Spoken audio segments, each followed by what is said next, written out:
Hello again, ladies and gentlemen. Alrighty, so we're taking up the homework for multiplying fractions. Again, I've just done a small snippet of the homework just to make your life a little bit more efficient. Okay, so we'll take a look at 2b. They asked us to multiply 1/2 and 5/10. So I did 1 times 5 for 5, 2 times 10 for 20. That gives us 5/20.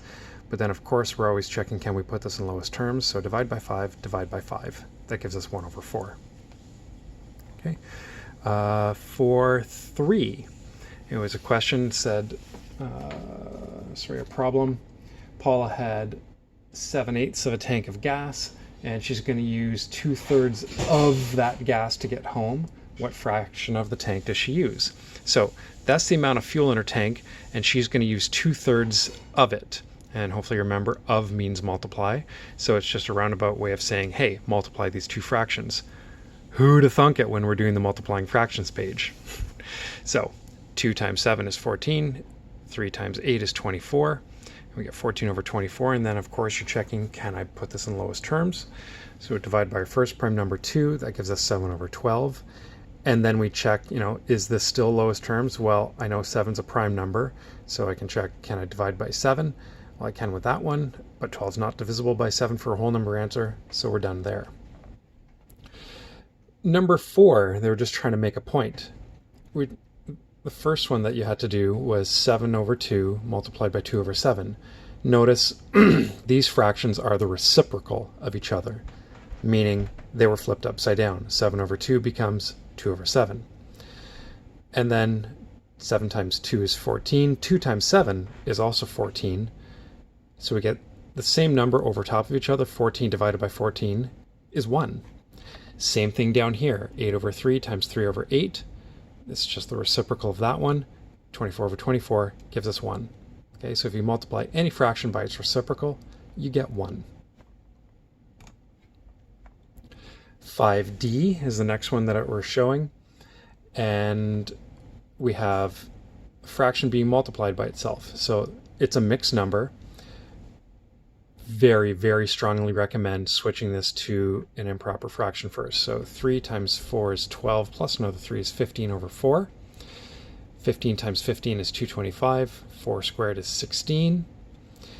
And then I know it's showing this in the back of the book. I do want these as a mixed number in lowest terms. Okay, so how many groups of 16 go into this?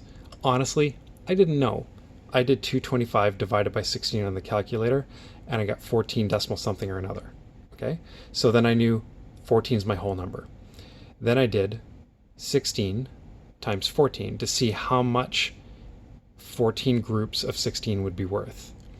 And it came up to 224. So I knew 14 groups of 16 is worth 224. So if I take that out, 224 is sitting there, what's left? Just 1. Okay, so that's where my numerator came from.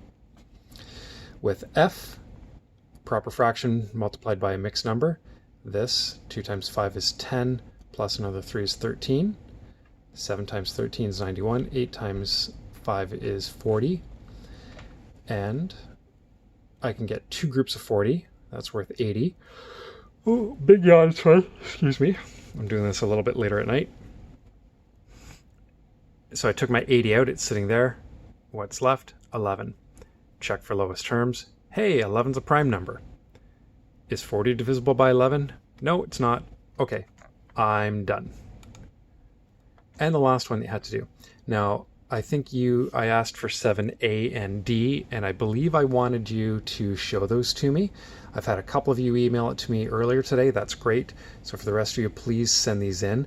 I'm using these as your assessment focuses, so I think I asked for one for adding fractions, and now you have one for multiplying fractions. So please make sure you get those to me, okay? They are going to be worth marks. They're just super easy assessment focus questions. And I'm also replying to each of you with them so that I know you're on the right track. I know I sent a couple people a note with their adding fractions. Try this differently, please, and resubmit it to me. You should, ladies and gentlemen, also be checking your answers in the back of the book, or if you're using the electronic version of the test, maybe have 2 copies of it open, one on the page that you're doing and one on the answer page. The answer page is with it. That way, same thing, you can go along and you can check your answers as you go so that if you're making a small mistake, you're not repeating that same small mistake throughout your whole page. Okay. So with this one, it's the fraction 6 over 5, and we see to the exponent 3. So that means that we're doing this whole fraction multiplied by itself 3 times, which you could show this way, 6 times 6 times 6, or 5 times 5 times 5. Another way of doing it could just be this. 6 over 5 times 6 over 5 times 6 over 5. Regardless, it's going to give you the same thing, okay? You're still doing 6 times 6 times 6 for 216, and 5 times 5 times 5 for 125. Again, how many times does 125 go into this? Because it's an improper fraction, I get one whole group of 125 out, 91 left over.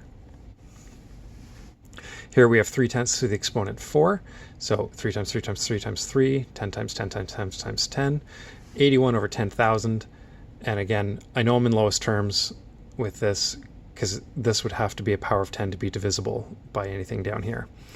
And with this one, because this ends in a 5, this would need to be either a 5 or a 0 for it to work. Okay, so that's it. Hopefully that went okay. If you have questions about anything, you know you can message me right in Google Classroom or email me, whichever you like. Take care.